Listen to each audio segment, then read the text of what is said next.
In times gone by, one quarreled oft with Guizhong concerning mechanical principles. We each had our ideals, and neither would yield. Under the pretext of a social gathering, one invited the impartial Rex Lapis to judge the quality of our creations. But Rex Lapis declared that Guizhong's Obscuro Vulpus mechanism was superior. Though one was too proud to acknowledge it, in one's heart, one knew that Guizhong was indeed the superior talent in the mechanical arts. As for the story between Guizhong and Streetward Rambler, that begins with a certain bell.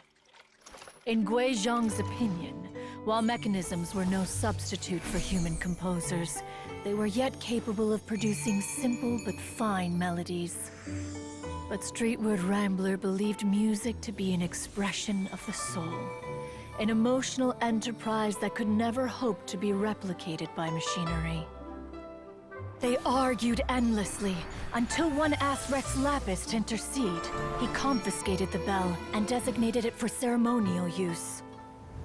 Thereafter, one would often find them convening in the mountains, discussing music, mechanics, and all the affairs of the mortal world. But these good times were not to last. War broke out between the gods, and soon engulfed the Guili Plains. Guizhong was overpowered by the enemy, and fell in battle. When Streetward Rambler and I arrived at the scene at long last, all that remained among the ruins was her lifeless body.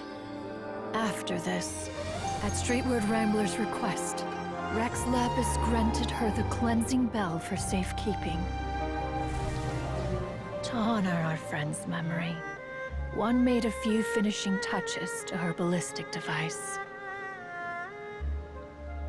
Many lantern rites have passed since then. Many greetings and goodbyes. Upon what do you gaze?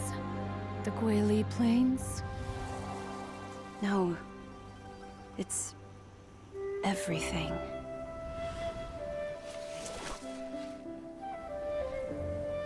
We think of human life as like a lantern that's lit one minute and extinguished the next. But are we Adepti so different? Perhaps as dust settles after a storm, we too must one day return to the world below.